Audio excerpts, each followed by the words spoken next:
DeleteLawZ holds Hurricane Fundraiser. Returning to his fundraising roots, DeleteLawZ Jose Chille DeCastro went live 2 times on Monday as part of a fundraiser he claimed he was holding for YouTuber Alan Hubbs, who would take all the money that was raised and buy groceries with it and personally distribute the groceries to victims of Hurricane Helene, which recently hit North Carolina. DeCastro made the initial announcement of the fundraiser in a Monday afternoon live stream. He gave his fans the notice that instead of giving the money raised to the Red Cross or any of the other established charities helping victims in the area, he would just transfer all the money raised by the fundraiser to Hubbs, who would then go to Walmart, load up his truck, and then personally distribute items how he saw fit.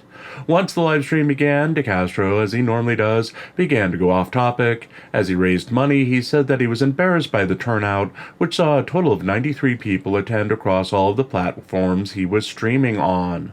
DeCastro blamed the low numbers on a vast governmental conspiracy against him that was too fearful that he would win the governorship of a state he hadn't yet announced and change the world as we know it.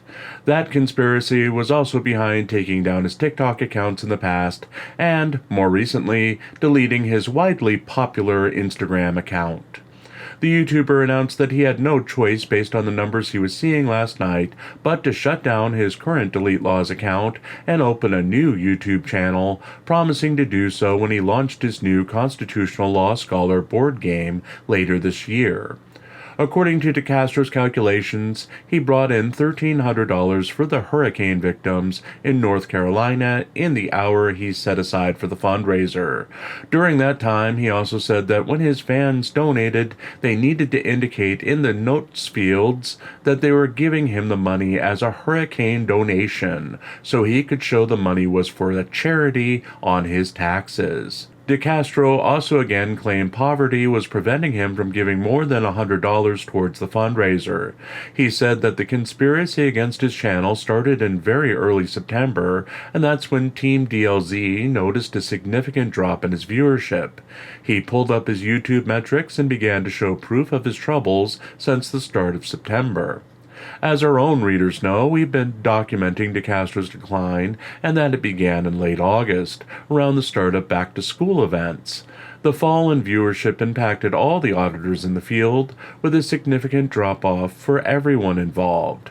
While DeCastro seems to be the only First Amendment auditor who is still free-falling in average growth since August, an unknown event on the YouTube platform in August at least temporarily flatlined growth for the entire industry.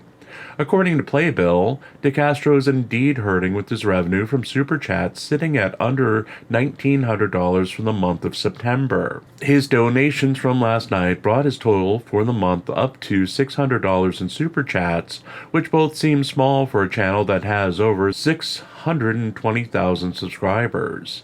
DeCastro has made around $48,000 this year from Super Chats alone. Between the $48,000 and the $57,135 from his GoFundMe intake, DeCastro has made roughly $101,135 from fan-made donations. That's not counting donations from his PayPal, Venmo, or Cash App accounts, let alone the revenue that he's brought in from his Google AdSense off his videos, and his Trifold 5A Cop card and other merchandise sales. Both the original stream announcing the event and DeCastro's actual fundraising live stream have been made private by DeCastro as of press time. DeCastro still has yet to return to the GoFundMe market, which put up goose eggs again for the day with no new revenue taken in by any of the accounts we follow, including our own. On that note, if you'd like to donate to help pay for the pet steps we bought Helen to help her get up on our cat castle, rather than climbing up on our desk and knocking everything over in the process as part of Amazon's deal days, or just to keep the dramatic Jim Finch writing this dreadful column each day, you can contribute to the GoFundMe run by this very channel.